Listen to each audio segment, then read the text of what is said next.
Just got this email in, and it's from Alex. And Alex wrote in, I'm a conservative, but I'm not naive enough to believe this question would ever be answered by you on your show. Got my attention. Glenn, why should we bother?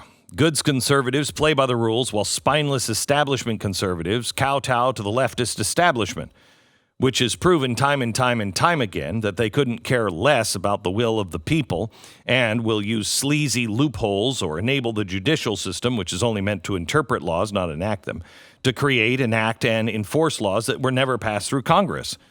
You're fighting a losing battle if you think the spineless Republicans will put an ounce of effort into fighting for their constituents. And if you do, you're hopelessly stupid. If you think the left won't employ every illicit means by which to enforce their legislation, then you're also hopelessly stupid.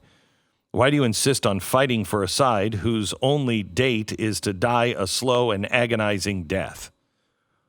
Wow, I don't want to live in your world, Alex. I understand your point. I think as I said on television last night, or maybe it's going to be in the podcast, I was talking to a whistleblower, and I said, look, I don't care who gets what, as long as it's justice. When it comes to this impeachment thing, I don't care if Joe Biden did or didn't do it. If he did do it, he should pay the price.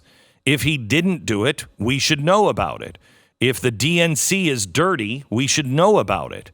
If Donald Trump and his sons are dirty, we should know about it. And let everybody pay exactly the same price. I'm sick of it. And you're right. As I said last night, if I were to describe what's happening in Ukraine, my guess is, now I don't know this, but my guess is that the Democrats are totally dirty in Ukraine. But the Republicans, and we know Mitch McConnell is just as dirty, if not more, in his own life with his wife. How do these guys become millionaires, multiple millionaires? They're dirty. They're dirty. And I want them all exposed. And I think that each one of these parties thinks the other one is the Titanic and they are the iceberg, not knowing that they're both the Titanic. And the iceberg is truth.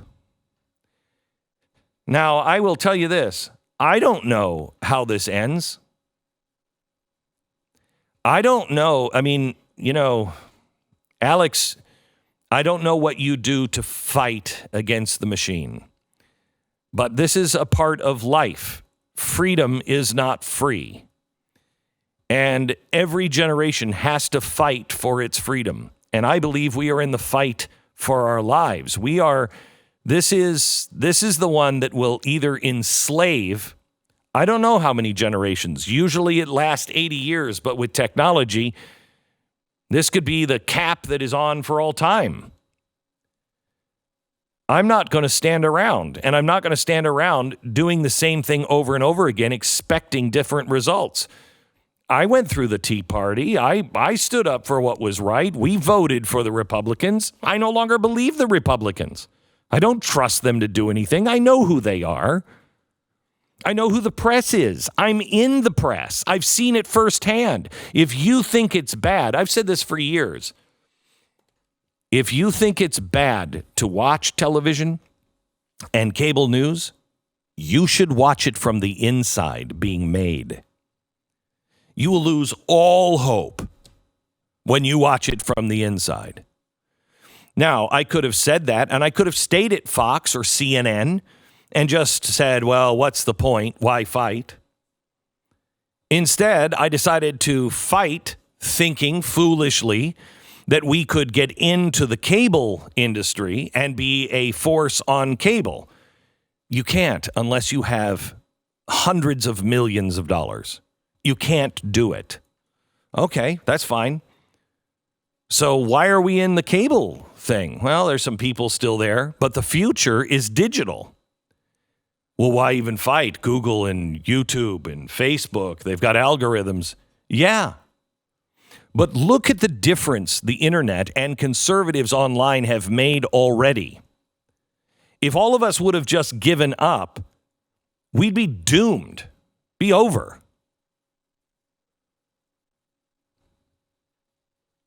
See, here's the real thing we should be fighting for. You know, Monday was Indigenous Peoples Day, right? Yay, Indigenous Peoples Day.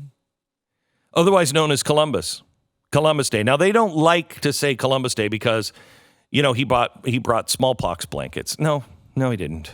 No, he didn't. However, he wasn't a saint.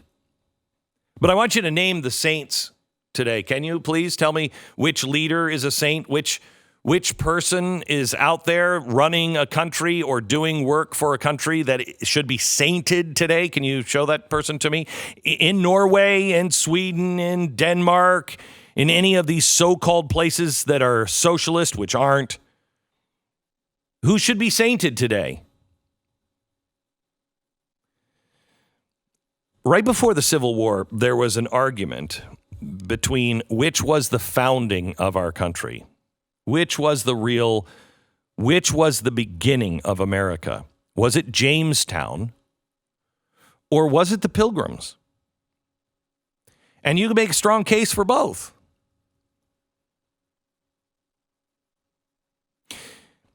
Right before the Civil War, America chose Plymouth. That is where our country started. Plymouth, not Jamestown. Now, why do you say that? One of the reasons why the Pilgrims didn't want to come was because of Jamestown. It was a bloody mess. Anytime anybody ever came here, they were killed. Or in Jamestown, it ended up in cannibalism. Because that was just another explorer.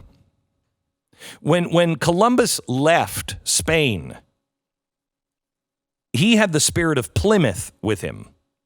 But soon as he arrived, the gold bug just consumed him. Ego, money, power, it consumed him. Jamestown, they came for the gold and the riches. Plymouth, those people came to start something new, to found a new Jerusalem, a new Zion, a new place where people could be safe and worship God. They made the longest running treaty with the Native Americans. Our Thanksgiving is to commemorate the Thanksgiving that we gave not only to God, but the Native Americans who helped the Pilgrims. They worked together. The problem with our nation right now is not Washington, D.C. It is us. We have chosen, whether we know it or not, we have chosen Jamestown. We are here. The NBA is a great example. We are here to make money. We're not here to stand for anything. We're not here to stand for what is right, stand against evil, speak against evil. No. We're here to make money. We're here to take money and give it to other people. That's Jamestown.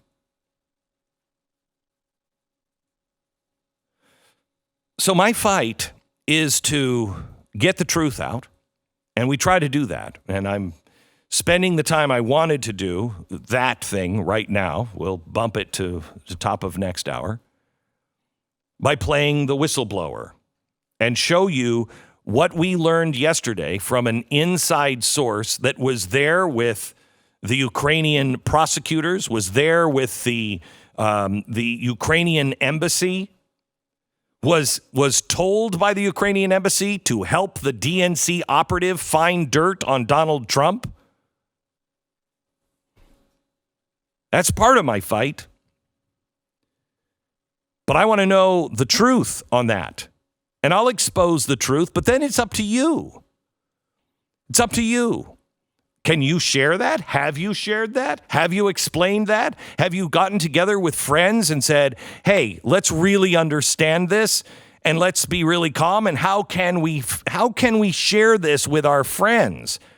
How can we get this word out? Because if this is allowed to stand, there is no republic.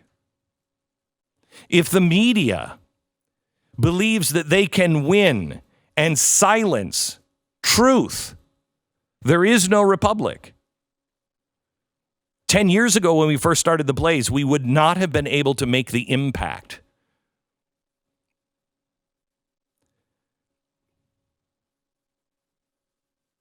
Millions of views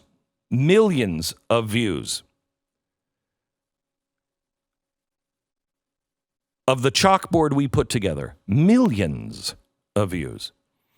Wasn't possible 10 years ago, but now it's in your hand. The other thing, the other side is really very personal. We're not going to change it from the top. Nothing changed from the top. The American Revolution wasn't from the top. The American Revolution was from the very bottom. A bunch of farmers that didn't have a chance. They went to war with a rake, literally a rake, and no shoes. That wasn't them standing around. The people who elongated the war, quite honestly, were the Americans that stood around and said, "You don't have a chance. What are you doing?"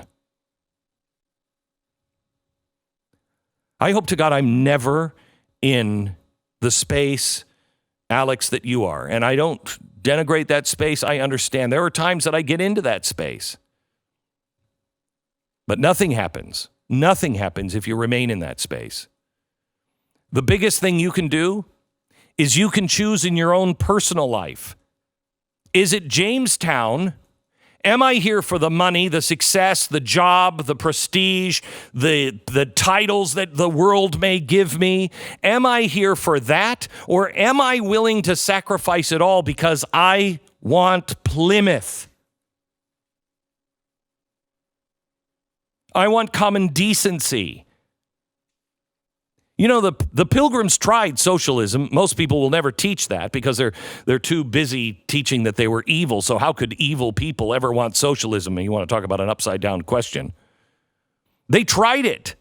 It didn't work. Even with a group of people that got together and said, "We are all in this together." It didn't work. But they had the same passion that so many people that are 30 today have. People who are 20 today have. Can't we just all work together? Can't we just try to help each other? Yes, you can.